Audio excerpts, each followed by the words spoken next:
Rocking my soul in the bosom of Abraham. Rocking my soul in the bosom of Abraham. Rocking my soul in the bosom of Abraham. On the rock of my soul.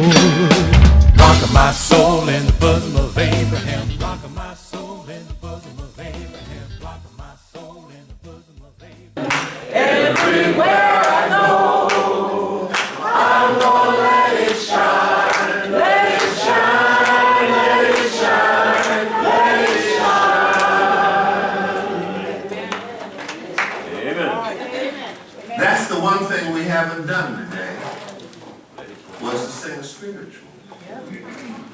And Sister Eva told us that part of the problem we have as a church, a faith community, and a culture is that we are alienated from our culture. I have been taking more and more energy and to try to explain to people who ought to know better that black culture does not start with the blues. Well, but Bede Abram taught us in a class a long time ago that the first thing that they did was moan on the slave ship. And as I understand that, there was a reason for that moaning, not because they were grieving, because somebody else was in more trouble. And even though I'm chained to the wall over here, and that little baby over there is crying, I got to get that baby to calm down because I know it might happen. So I'm going to send my voice over there, and sooner or later somebody else starts to hum with me, and the next thing you know, we got a hole full of voices scaring the hell out of the people upstairs. Because they don't know what we said. But you know what? We don't know the words of each other either, because they made sure that they divided us up from language groups so we couldn't speak to each other, so we couldn't organize a rebellion. So we had to use sound to calm us down and to sustain us. And those sounds that we have used, as I said to somebody else a couple of weeks ago, I ain't never heard of a protest march or the anthem being a hip-hop song. The theme of today is, what is wrong with you people? That was Eva's thing, not mine. No. She said, what is wrong with you people? And that was the theme of the sermon. That's why we had to do this little light. Because that was the thing that we were taught today in that chapel. You had voices. Why are they silent? And today's theme for this afternoon is supposed to be evangelization. I've gone way back. You know, I'm going to recommend all the churches y'all got. You need to go back and find. This is out of print too, and I do not know. Now, this is a sin and a scandal. Yes. Yes. That what we have seen and heard is out of print. Well, it's the same people who took two of my books out of print, so I ain't surprised. But brothers and sisters, to us, and what we have seen and heard are two of the most radical documents in the American Catholic Church. And the problem is, we don't know them, we don't read them, and so therefore we can't hold the people who wrote them up to judgment. That's what I said. The National Council of Catholic Bishops wrote this document, or at least published it, in 1979, defining racism as a social sin and maybe the most critical sin of the church today, and how we have to organize as church to combat racism and discrimination in all its forms everywhere. Social, economic, cultural, religious, every aspect of it. That's the last time they said it too. Yep. We don't know it, so we can't say, excuse me, Bishop, where do you stand on brothers and sisters to us? You cannot possibly evangelize within the African American community if you don't know exactly what Sister Eva Marie Loomis told us. We already had Jesus. Amen. We already had a spirituality. But as it's been suffocated and silenced, The one that we were handed, take those clothes off and put this on instead. But it scratches. I don't care. This is what you got to wear. You're going to wear our spirituality. Even if it's ill-fitting, you are going to wear it. People see that and don't want to have nothing to do with Catholics. But then, now, you know, I told them during Mass, the poor lady who kept telling me to shut up, looked at me and said, "You're not supposed to talk before Mass." I said, "Yes, I am." She said, "No, you're not." I said, "You were talking." You know, if you treat me like a 12-year-old, I start to act like one.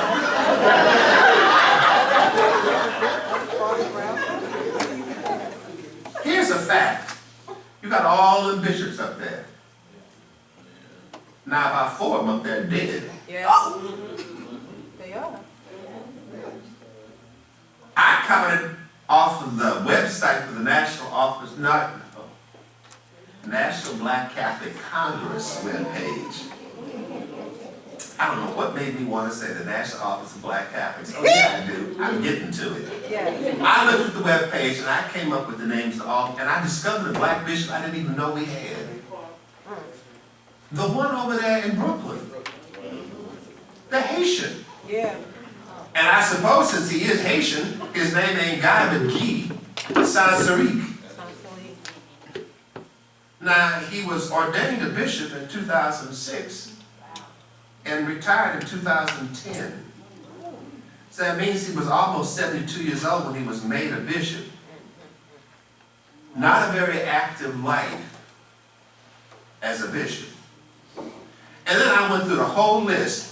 We got 15 African American bishops, if you count the Haitian and Elliot Thomas, who never worked in this country and retired into the United States.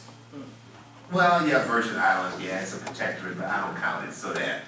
Even though they put George Murray down there for 3 or 4 years until he went completely stark raving and crazy, and had to bring him back to Youngstown because it wasn't where he needed to be.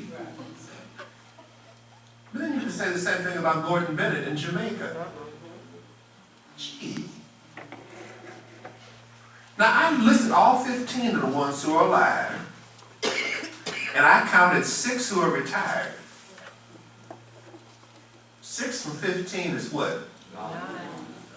So in other words, we got 9 active black bishops in this country, which is 1 less than the number that wrote what we've seen and heard back in 1984. 1 less. Oh, now, I grant you, we got 4, if you include Joseph Howes, who are heads of dioceses. And 2 of them are about ready to retire now. Terry Stein and Wilton Gregory. And, and then there's Bishop Braxton, who will stay in East St. Louis, Belleville, until he retires, because they're never going to move him anywhere, because Belleville is Belleville, and East St. Louis is East St. Louis, and Bishop Braxton is Bishop Braxton. But I mean this for a reason, because the National Catholic Church is proud of all the black bishops we have, really. And they're responsible for what of substance? They made a comment about how it's time for us to evangelize ourselves in 1984, and we cannot get an update or any kind of responsible challenge to how have we put this into practice. This is not where we should be, because as our choir director said to me a few minutes before I got started, when I was here last year, he heard that song, Welcome Table, and it meant so much to him. Absolutely. That's evangelization. I'm going to sit at the welcome table, and you know what? There's plenty good room in my Father's kingdom. You choose your seat and sit down. Do we run the church that way? No, we do not. But I have another old saying. If you know better, you got to do better. That ought to be simple enough for anybody. If you know better, you've got to do better, which is why I'm telling you, brothers and sisters, to us, it's revelation about the importance of Catholic education in our community. And the bishops are radically clear. If we do nothing else, we must always support Catholic schools in the black community. Come on. Now wait a minute. You said that in 1979?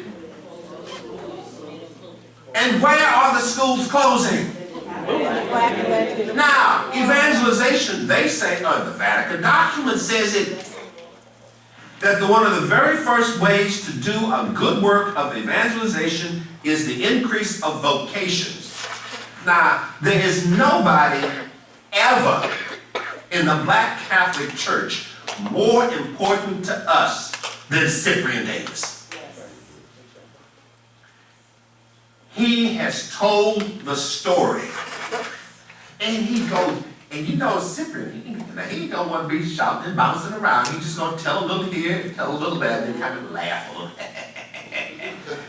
After he had made his point. And his point is this. Back by 1894, Black Catholic lay people had defined the Black Catholic Church in such a clear way that they identified, this month is Black Catholic History Month, Black saints, and they in 1894 were saying, we are the Church of Augustine and Monica and Perpetua and Felicity and all these African saints. They said it. So they knew something deep in them about where we came from and who we must rely upon and who we must look to. They said that. The lay people said that because at that point they only had two identifiable Black Catholic priests. They had the two religious orders of women, congregations of women, and they said, we've got to do our job ourselves. Now, that starts in 1889, goes up to 1894, it doesn't pick up again until 1987. And where is it now? I have a question. I don't know how many of you live in the community, so to speak, or in urban areas, but you know, this whole threat about them cutting food stamps, it's not a threat, it's actually happened. It's done. It's a done deal, and we slept on it. Now, I go to these local stores in my neighborhood, and I'm lucky enough to live in quote-unquote a semi-nice neighborhood, and there are people in my community that are hurting because their food stamps have been cut by anywhere from 36 to whatever dollars. So my question to everybody is, what are we going to do? I think that what I said before, the bishops are now nervous because the Pope is making them nervous. And from Dolan to out there, the man in Los Angeles, they're all getting nervous. Again, feeding the hungry is the Pope's primary concern. Caring for the undocumented, vulnerable alien is his primary concern. I didn't think I'd live long enough to see these priorities come back to the top. So I'm saying that if you picked as a church, as a community of people outside the walls of any geographic church, 5 priorities. Pray over them, lift them up in prayer. Let the woman who guided us this morning sing them and take them right to the bishop's office and say, economic justice has been a part of the Catholic Church's mandate since Leo the 13th and before, since Acts of the Apostles.